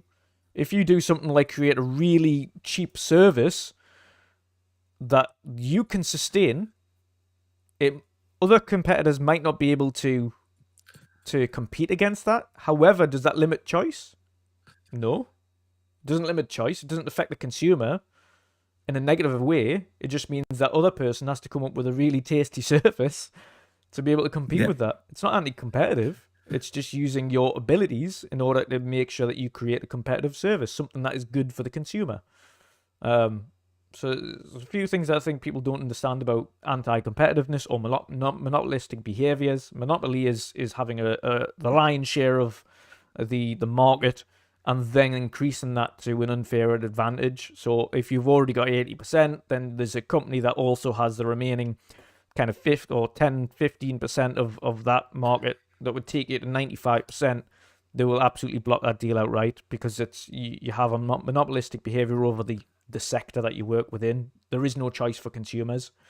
There's a reason why there are multiple energy suppliers now and energy networks. There's a reason why there's multiple phone and mobile networks now, because when there was one or two, there wasn't choice. Now there's 5, 6, 7, 8, 9, 10 different mobile providers, all with different deals and plans and things like that, because that's consumer choice. Again, if you start swallowing up all of these entities and you end up with a lion's share, that becomes an issue. It takes a long time to get to that position, and you have to be in that position in order to be called it monopolistic. When there's 208,000 video game publishers worldwide and over 2 million software developers, and one company is taking over a singular publisher that has 10 studios, regardless of whether that's 1,000 staff or 20,000 staff. That is not monopolistic behavior. Regardless how big the video game is that is within it. It can be the world's biggest game. It makes absolutely zero difference. If you go to them and say, listen, we're going to make sure that game remains everywhere, but everything else we do, we'll do for ourselves. That's not monopolistic at all. It doesn't even quantify being anywhere near the lion's share of the video game market. And until you understand the facts and figures behind the video game sector, you can't even begin to say monopolistic in that section, because it will take far too long to get the lion's share of an entire market in the video game sector. There's too many developers, too many publishers to be able to quantify yourself as that. And there's even more publishers now, large publishers, than there ever was. You're talking the likes of Take-Two Interactive, you're talking the likes of Sega. Then you've got smaller indie publishers like Devolver Digital and Wired Publications, and then Annapurna Interactive. Then you've got Sony Studios, you've got Xbox Game Studios, you've got Bethesda. Again, you've got Take-Two, you've got Tencent Game Publishing, you've got Embracer Group. You've got Embracer Group's gobbling out as much as they can. It's so wide. Amazon Games, Netflix Games now, which are getting into AAA gaming, and we'll touch on that in a little bit as well. But yeah, it's such a wide market. I think people just need to get a better understanding of what they're talking about as the sector before they make really weird claims. And this is one of the things with the FTC have an issue with, because they're saying things that simply aren't factually true or statistically true. I mean, it's not that they can't do their job. They can definitely do their job. They're very smart people. They're intentionally doing it for a specific reason. It's got nothing to do with whether or not the deal is correct. And this isn't just to do with MSABK. This is in general. It's a particular behavior that they've been carrying out recently that's caused them to have to sit in front of Congress and justify what they're doing. It's like even outside of that. But it has a direct impact on MSABK because their behaviors are affecting the speed in which this is going through, and holding up deals intentionally to make people literally drop out because it's been that long sitting in limbo without a decision that they just can't be bothered anymore and they just give up. And that's not rule of law. It's also not ethical. Simply put. Agreed upon everything, man. Yeah. That's a weird thing that an institution, a regulation that is supposed to protect consumers is actually behaving like this. This is so weird. Yeah. But man, it is what it is, yeah. Yep. The FTC is going wild. It is. Crazy. It is. I do think getting this grilling and being advised that they will not consider the additional funding until issues are corrected will kick things into gear. It has to, because now Lena Khan knows she will not get the funding unless things are sorted, and unless she starts abiding by the rule of law and ethics, both of which have been called into question over the last couple of days. So yeah, personally, I think rightfully so. Yeah, absolutely. I think it will have a positive effect. I think it will give Lena Khan, cause it's a bit of a weird ego trip. She thinks she can get one over on both Congress and federal by doing what she wants and try to get her own way, but that's not what she was put into place for. She wasn't there as a political agenda. She was there to rule over the FTC and make sure that acquisitions and mergers, regardless of their size, go through either ethically, or if there is any unethical basis around any of these acquisitions, then you challenge them, either find remedies or block them. But you always have to ask for remedies first and foremost, if there is a ways and means of finding remedies. If there isn't, and we know recently, and FTC were stated in this, which is another thing that was put into question, specifically with MSABK, they stated, we're not interested in listening to remedies. Like, we're just looking to kind of put a halt to this, which isn't. They weren't interested in listening to remedies. That's why they sued to block as soon as they possibly could. Yep. Which is why they weren't interested in listening to what Microsoft had to say. Yep. So. And that's what every regulator worldwide has to do, is first go down the route of remedies, discuss what remedies are there and whether or not they are suitable and satisfactory to remedy the concerns. A particular deal. Yeah. Yeah, absolutely. Yes, it's as if that's a part of her job, Yeah. right? Yeah. You'd imagine you'd do your job, right? Yeah. And once those facts and figures have been ironed out, they've spoken about the remedies or alleviated any concerns, then they go down those routes. If the remedies presented that are there, that the companies are willing to agree on, are not satisfactory, then of course they can go, okay, these do not meet the parameters. We are not satisfied that this will do X, Y, and Z. Therefore, we have chosen to block the deal, or we have chosen to require you to sell off part or divest part of the business, etc., in order to alleviate concerns. If you want this to go through, it's as simple as that. But unfortunately, FTC haven't been doing that as of late. Not just MSABK, just as a whole. Yeah.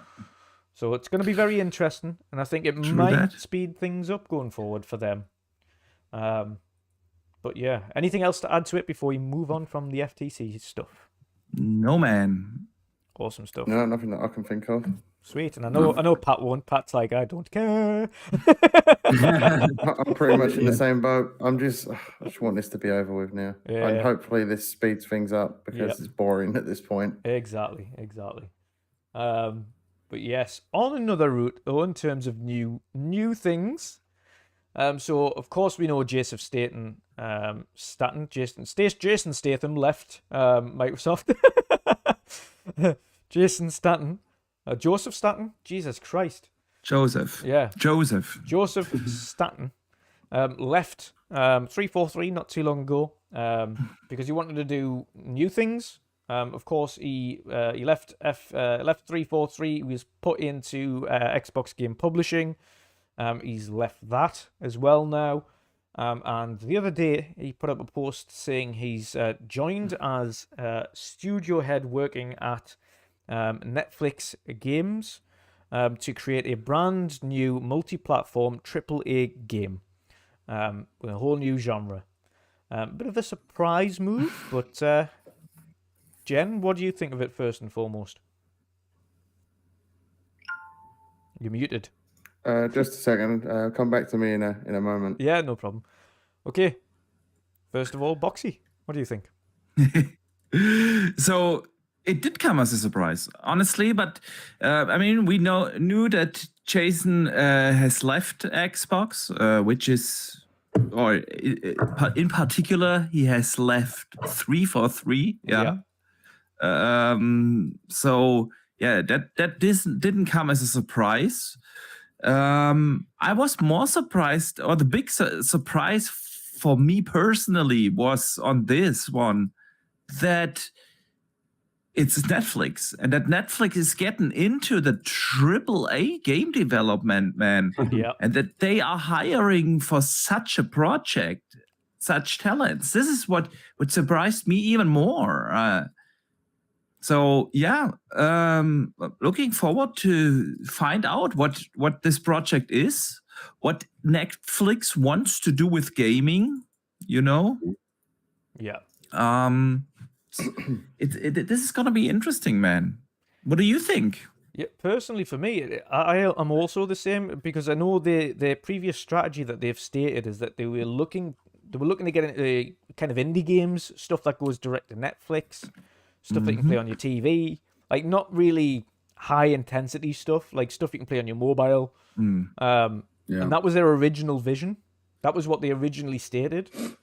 So to come out and not only are you getting into the AAA market, but you're getting someone that's seasoned and probably commands a high wage, with that much experience.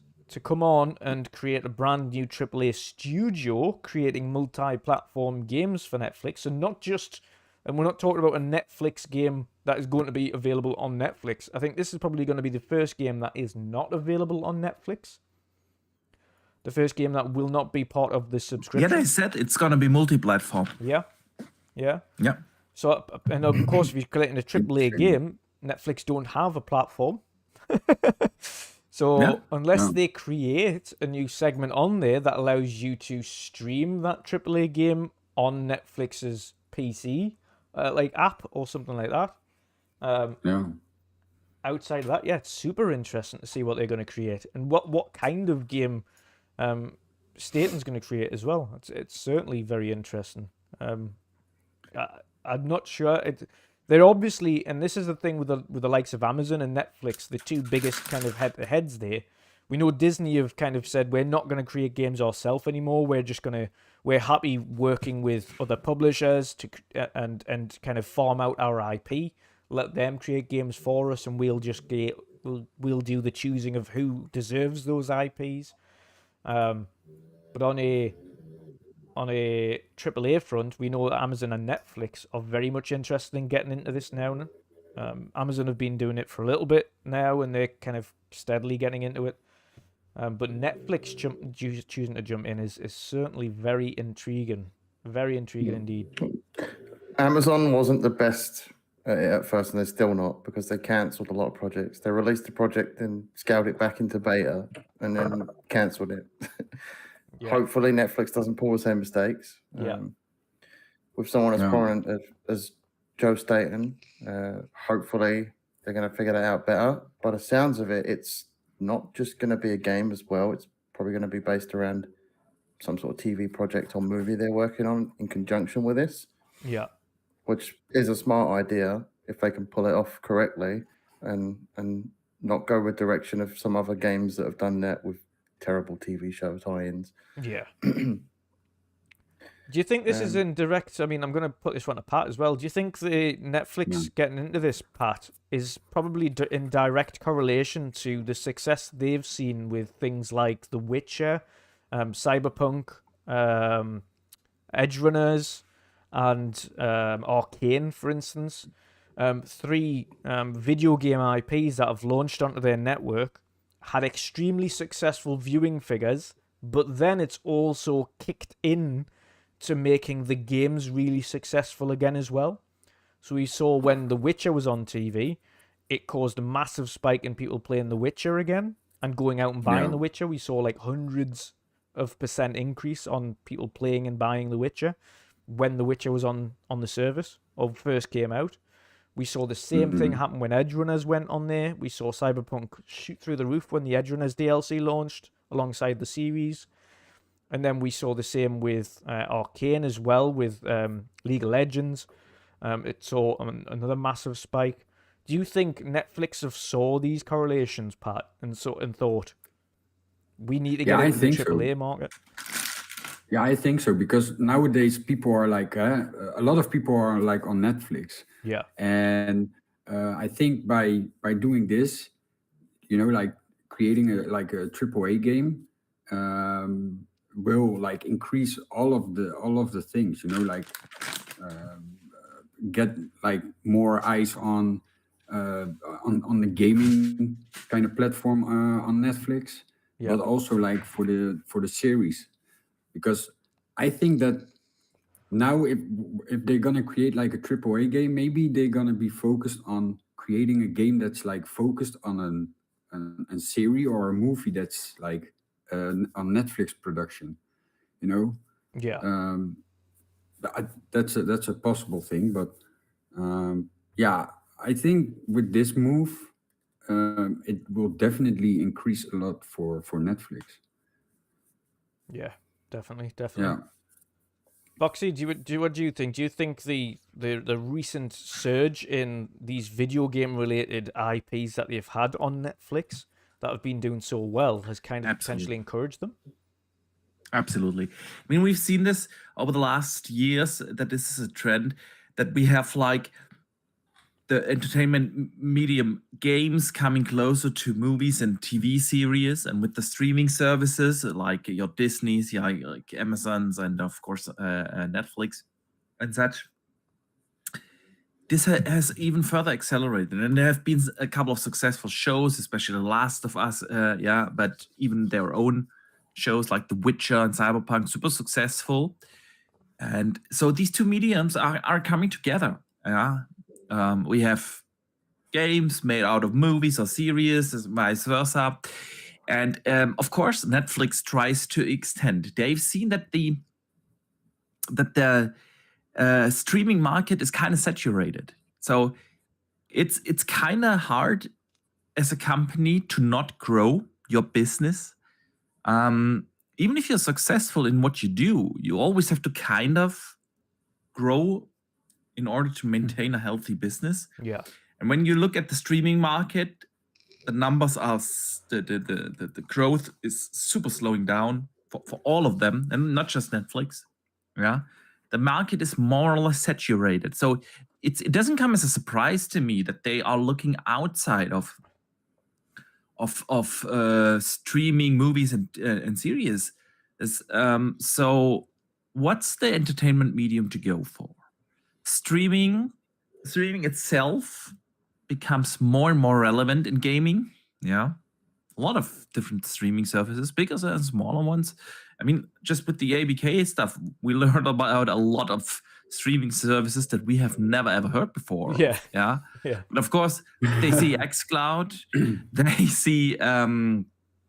they see the success of Nvidia's GeForce Now.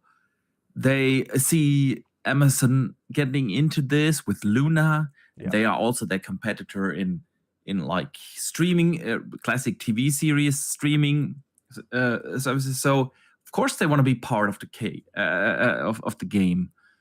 So I wonder whether this is the way to go, if they will like move towards game streaming, make their own Luna service or whatever. Yeah.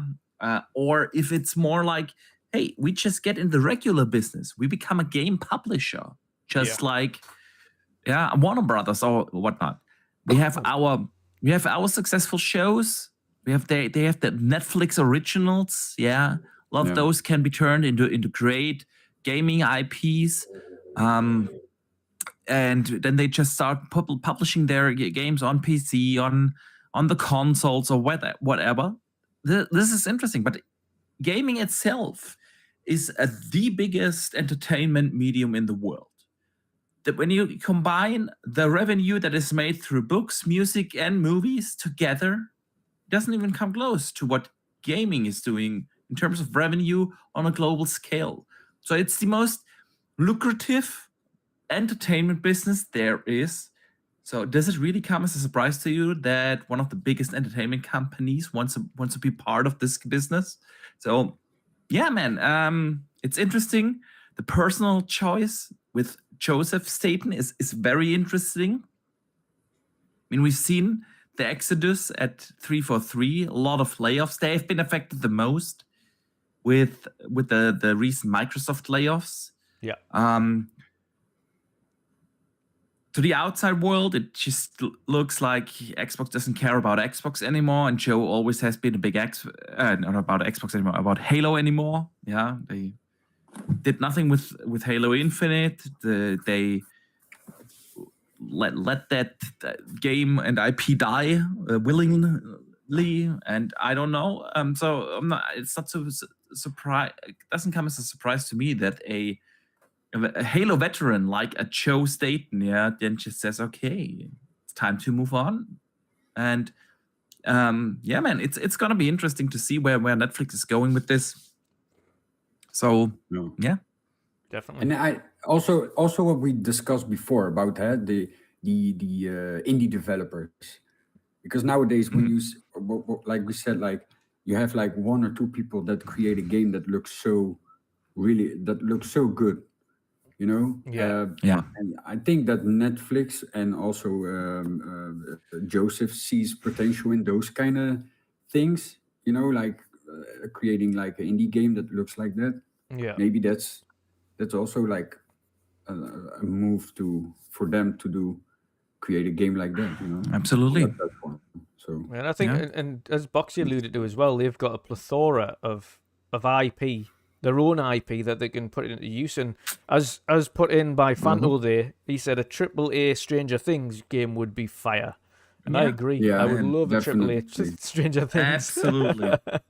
So this is more about growing their business as two sort of platforms: gaming and TVs and movies. Yeah. And the best way to do that is make a game. Someone plays that game, doesn't even know there's a TV show about it.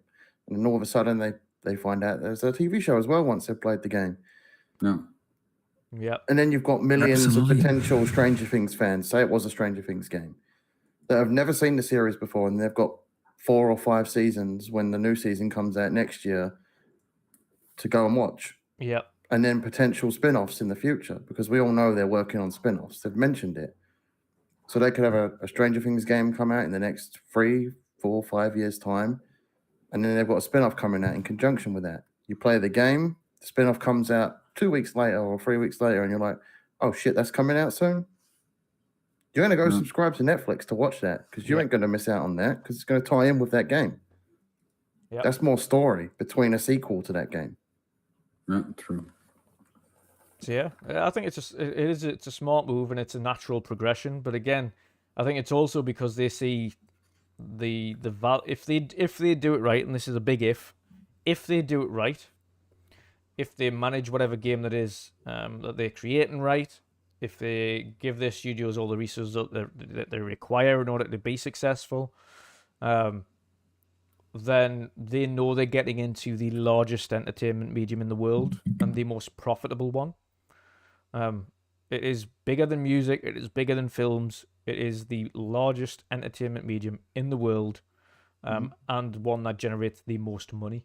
So, and of course, these companies and want the best way to expand from that point is to take all forms of those media, combine them into one shared world. Yeah, it's like what Marvel did with Disney did with Marvel. They built up to something big. Their problem is they're stuck in a rut and don't know how to expand from that. They've expanded into TV, yeah, but they could expand into gaming. Yep. And that's what Netflix see, and that's what Netflix are gonna ultimately do. Whether they pull it off successfully is another thing. Yeah, and that's what we've said with like. And that's the Amazon. thing. A lot of these companies have come and gone. I mean, Google has tried it with Stadia. We have seen Amazon now in the business for what now, 2, 3 years, something like that, and they have not moved the needle at all. Yeah. Not at all. So it's I wonder, honestly, I really do, why they all think they can start by start as a platform, and then bring games as the afterthought. But just take a look at what Netflix done in the first place. They gradually became what they are now. Yeah, so renowned. Exactly. And they're doing the same with gaming. What you do is mobile games. Yeah. Now they're going to push into AAA gaming. What you do is you create content first, then subscribers will come if you have content that people want. It's not going to work vice versa. And that was the problem with Google either. That was the problem with Google, and that's the problem with Amazon Luna. None of them have enough content for themselves to justify having a service. So I think this is what Netflix are going to do something different. You could argue the same about Xbox, though. Yeah. You're not wrong. You're not wrong. But this is what Netflix, I think, are doing the right way. They are creating the stuff. They've started off trying to create little mobile games and little niche things for your mobile first and foremost. But they're not trying to create a service about games. They're trying to create the games that go onto the service. And in this case, a AAA game that is multi-platform that I don't think will be on the Netflix service at all, but is on everything else. So they're going to create the game, focus on a singular studio first and foremost, one AAA studio, create the game, build up slowly. If it's successful, then potentially down the line you might see something. But that's the best way to do it. We'll start with one. Absolutely. See how we go. If it's successful, great. We'll then grow. If it isn't, I don't think. I do agree in the order how they should do it. But however, if you're serious about getting into gaming, you can do it with one. Yeah. AAA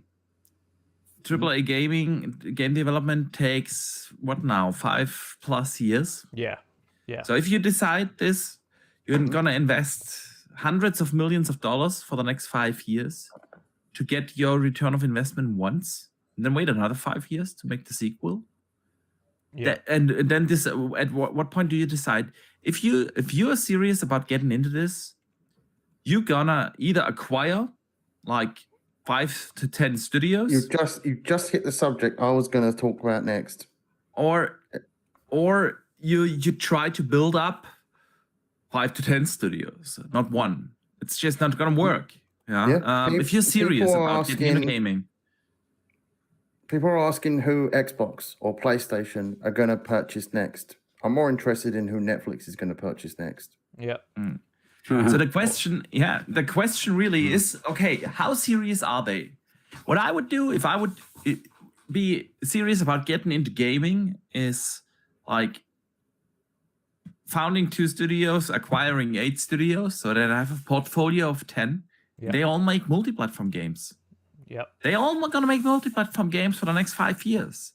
I want to make a reputation of myself as a publisher, and then when I'm in this, in the same level, like I don't know, an EA, a Ubisoft, a Warner Brothers, something like that, then I talk about my own service. Then I talk about, okay, you can play those games on PC. Fine, we're gonna make a lot of money if you choose to. But if you subscribe to our streaming service, you get all these games for, I don't know, $10 a month. So that's what you do. You make a name of yourself as a reputable publisher. You gotta build your reputation, man. You gotta build a reputation, and then you build your service. Yep.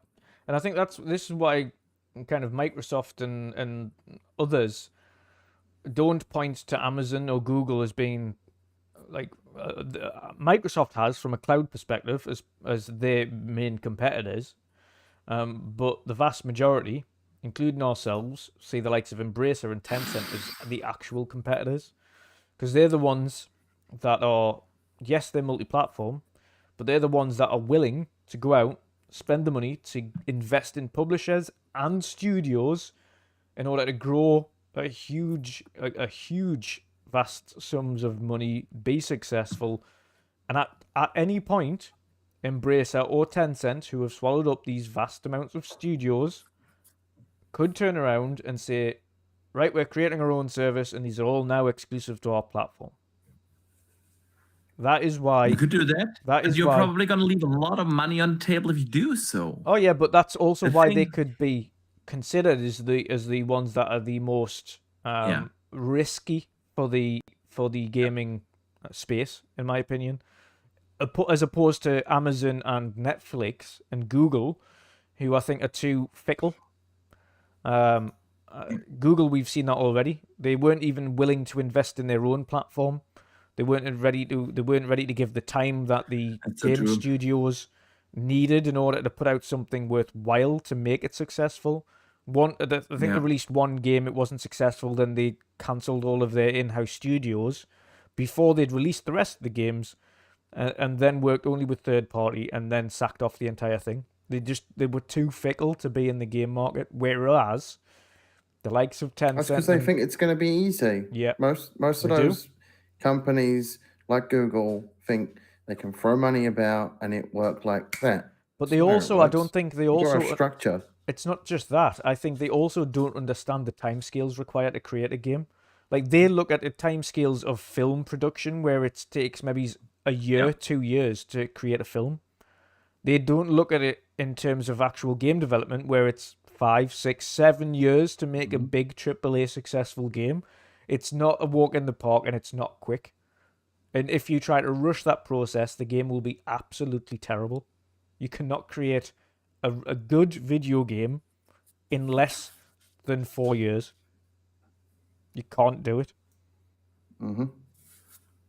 It can't be done. And that's what they're fickle about. And this is where, in my opinion, the likes of Tencent and Embracer are the ones that are the real threats, because they have not only the money, but the patience to let these studios create all these games. They'll farm them out to work on games with other developers. They'll garner a ton of experience, a ton of studios, a ton of developers. And if at any point they wanted to create a service, whether or not they gradually weaned people out of it, they could create monster services in the future with the amount of studios that they've acquired to create something that is worth going to. Likes of Amazon and Netflix, etc. I don't think, and Google, of course, as we've already seen, are too fickle to really put the time and investment into this that it needs to be successful in gaming. This is why we also don't see any other competitive consoles. There's no other consoles that could get into the market. Because right now, unless you're a Nintendo, an Xbox, or a PlayStation, trying to get into the video game console market is almost impossible. In fact, it is impossible. You have to have a portfolio of games that justify people coming over to your platform. You have to. Yeah, I agree. And it's and to that matter, if you have a PlayStation, Nintendo, and Xbox, they have historic IPs that they've got that they're well renowned for, that people go to them for permanently, forever. That's why they're so dominant. Why there's the big three in the first place. So, I think Netflix are going about it the right way this time around. It's definitely very intriguing. I'm intrigued to see what Joe Staten does. But yeah, it's another one. I think, and timing could be very, very coincidental. But of course, we also saw very long time 343 staff member. I think it's Frank. Is it Frank O'Connor or something like that? Frank O'Connor, yeah. Yeah. Also left 343 after. People seem more happy about him leaving though. For certain reasons, yeah. But at the same time, he's been there since almost day dot, from the one of the lower ranks all the way up to kind of essentially one of the studio heads or creative directors, etc. I don't think that's, and again, this is something that Microsoft have just said, we wish him well. That isn't a Microsoft letting him go scenario. He's left. I don't think that is coincidental. I think he could be joining up with Joe Staten. Do you think that's... What do you think? Possible. Possible, yeah. Hard to say, though. Hard to say. It is. It You is. just I don't think know. Joe's going to have... I mean, it wouldn't be the first time that we see leaders leave a certain studio, move somewhere else, and take their loyal, loyal employees with them. Yeah. Wouldn't be the first time. So possible, man, possible. Yeah, most definitely. And yeah, thanks to TSW Gaming, of course, Ham Solo in the chat there, who says he made a Juneteenth mistake. People wanted him gone. So yeah, there's obviously some reasons internally, but I don't think Microsoft did get rid of him on this occasion. I think he's left of his own accord. So of course people will be happy for it externally. People will be happy for it because they don't like because of that mistake, among other mistakes that he's made. I would say mistakes. Whether or not it was a mistake is up for debate. Of course, we don't know whether it is or isn't. But that's another topic entirely. And I'm certainly not wanting to speak on Juneteenth or its importance. So I don't have that ability. But of course, those in that community certainly can speak on that. But yeah, on my front specifically, it's on terms of Netflix, I think they're going about it the right way initially. They're not doing, like I say, what Google did and try to create a platform with nothing. Here's a whole platform. Here's a whole streaming service. We don't have any games though. But there you go. Buy it, please. And the problem with Google is that it had a really, really impressively good cloud service. Like being able to stream games at 4K. On a technical level, it was good, technically man. Yeah. unbelievable. No. But from a consumer perspective, there was nothing on it. And the numbers showed there was nothing on it. I think they had something like, at worst case scenario, a couple of 100 people playing Destiny, and Destiny was a free game on the service. It was like a couple of 100 people, daily active players on Google Stadia, which is embarrassing. So it's no wonder they shut it down. Yes, I think that pretty much wraps up the show for today, gents. A little bit of a shorter one today, but that's all good. That's all good. There isn't really the topics are a bit light at the moment, though. This is the thing, but it's only just over a month to go until showcase season, ladies and gents. Now that's what I'm looking forward to. Games. A few days, actually. A few days with the indie showcase. Yeah. A few days, man. Woo! The first month. big one of the year. Yeah. The first big one of the year, the indie showcase. 85 games for all the gents to watch, but almost AAA video game season as well, where we get to see what is next for all of our favorite platforms: Nintendo, PlayStation, Xbox, and multiplat. Gents, it's not long to go. It's not long to go at all. And of course, Boxy will be going to a showcase of our own in August. Going to Gamescom. Yeah, man. Oh, yeah. Super hyped for I'm that. just hoping we are gonna get the tickets for the opening night live, man. Yes, yeah, we'll certainly be That trying. would be cool. Definitely be trying. Absolutely. Absolutely. But man, I need to jump out real quick. Before you do the outros, I want to say goodbye to everyone. Yes. Thanks for the invite. And I see you tomorrow on the World of Gaming, and see the rest of you gentlemen next week. You shall indeed. You shall indeed. Take it easy, Boxy. Thank you very much, Boxy. Have a good evening. See you soon. All right, Boxy, see you, man. See ya. And we'll be going over to our 3-person for the outros here. So, yes, ladies, gents, I hope you enjoyed the show today. Of course, to reiterate, before I do my outros, these awesome gents also have awesome channels and are creating awesome content, streaming content for yourselves. These are all video game streamers. These guys play games live more often than not. I am your podcaster. These gents right here love streaming games with yourselves or for yourselves. So go and follow these chaps as well. And their links are in the description. But first and foremost, Jen, let people know what you've got coming up, brother, and where people can find you. Yeah, just my usual streams. I'll be back streaming tomorrow, actually. Probably be playing some more DayZ, or I'll be continuing Bioshock. I'm not quite sure just yet, because I did a couple of weeks ago restart the original Bioshock remastered, and I've been playing that on stream. But then I took a break to get all this done. But yeah, should be that or DayZ tomorrow, and I'll be back, and I'll be on my channel, which is the name under my name over here, the @name. General C. Yeah, that's my name everywhere, pretty much. You can find me everywhere with that name.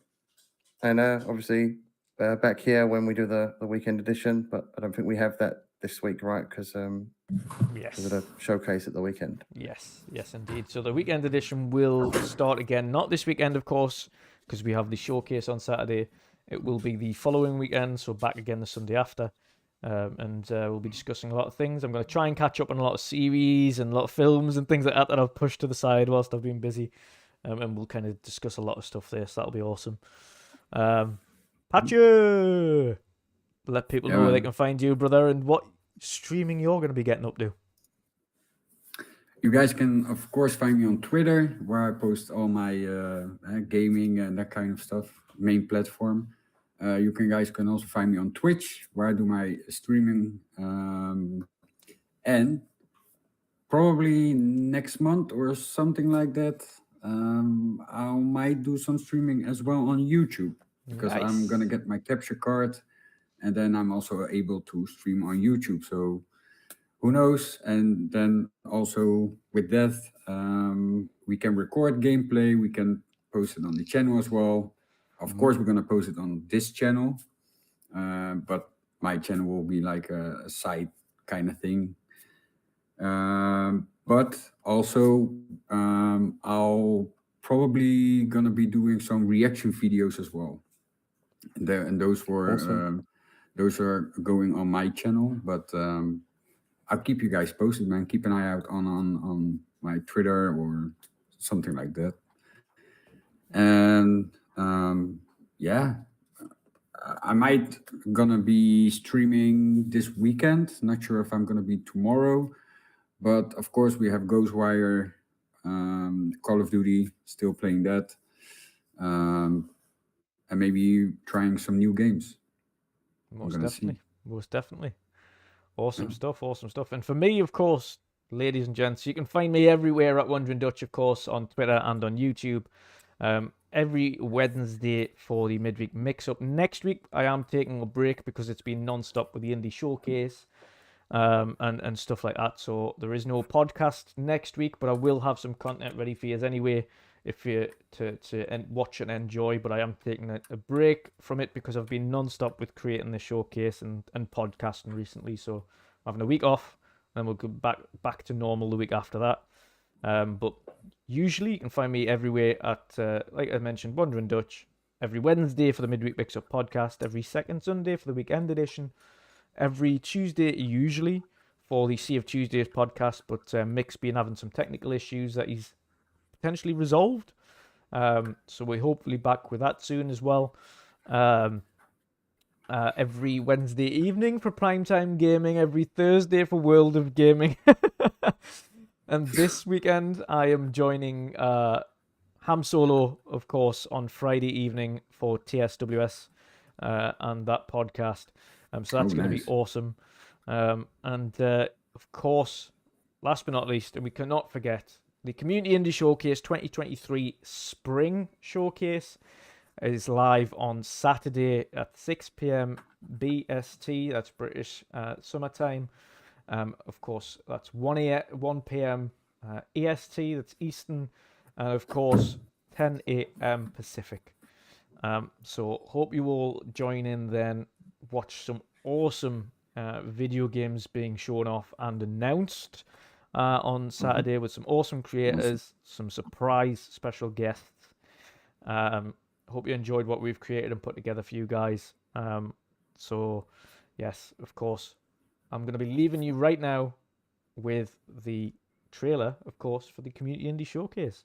Have an awesome evening. Get your snacks and drinks ready for that. Yeah, plenty of snacks and drinks. Lots of them. You're going to need them. It's 2.5 hours long. Sit tight. Enjoy. It's going to be fun. It's going to be funny. There are funny parts, some funny segments in there as well. And of course, like I mentioned, we do have a bloopers section this year as well. So hopefully enjoy that. It's like a little Marvel after credits scene right at the end. So yeah, just to reiterate as well, Ham Solo, the showcase, excluding the starting soon and the outro, the showcase is 2.5 hours long. So 2.5 hours of video games, only about 12 minutes of that are content creators talking. So 2 hours and 20 minutes of solid games and gameplay. 85 games. So hopefully enjoy it. Thankfully, it is bang in the middle of some awesome podcasts. So, of course, on Saturday, for our collective brothers, Live and Split Screen, they go live at 3 p.m. Eastern. Of course, for those in the UK... Sorry, yeah. Wait a second. No, 10 a.m. Eastern. Yes, 10 a.m. Eastern, 3 p.m. UK. So, it's after that. Of course, the Game and Circle podcast, the same time as them. And it's before Game On Daily. So it slots directly in the middle of two awesome podcast segments. So you've got a whole weekend, a whole day essentially planned of awesome podcasts and games. So yes, have an awesome evening, ladies and gents. Enjoy your video games. And we will see you all on Saturday for the Community Indie Showcase 2023. Have an awesome evening. Goodbye. See you guys Bye-bye. later, man. Living every day in your head for free. You can tap away, but I will not hear you scream. You can break the keys, spread your toxicity, your world outside reality. In your room, a little hideaway, but you let it through.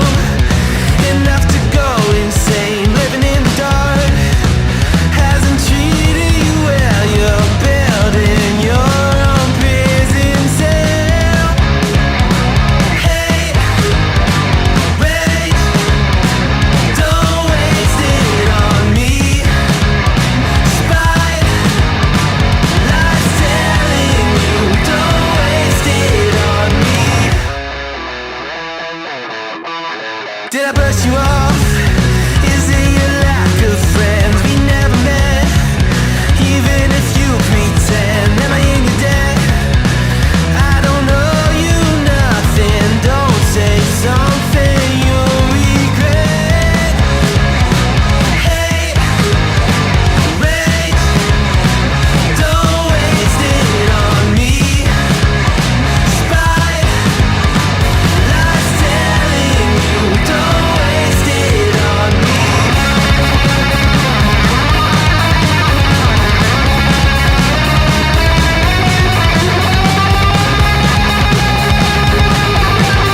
wasted on me. Spite. Life's telling you, don't waste it on me.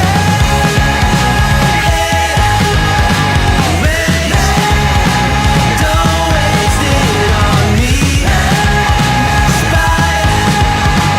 Life's telling you, don't waste it. I'm telling you, don't waste it. Life's telling you, don't waste it on me.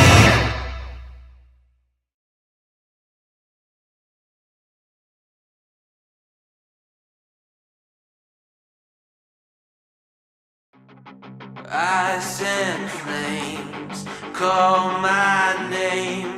I freeze, I burn, I blame. I love, I hate the same.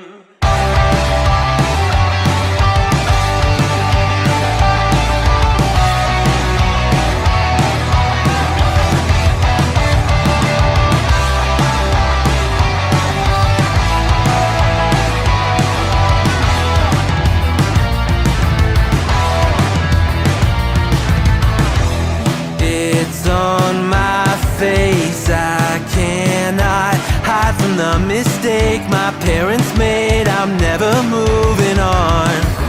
Not made from love, a remnant of a selfish motive. Was I needed? Do I need it to go wrong?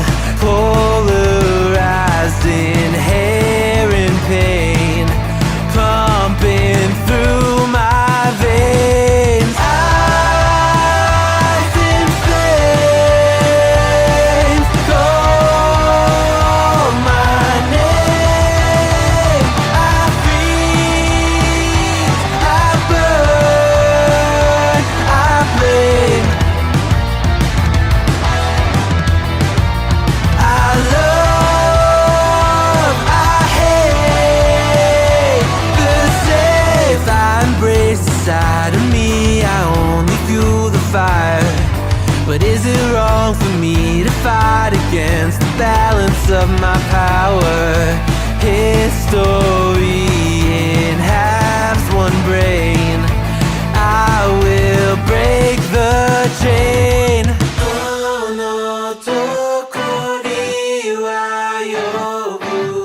Moeru rame koru to boku no ai to kirai ni iru. Oh no, tokori wa yobu. Moeru rame koru to boku no ai to kirai ni iru. I love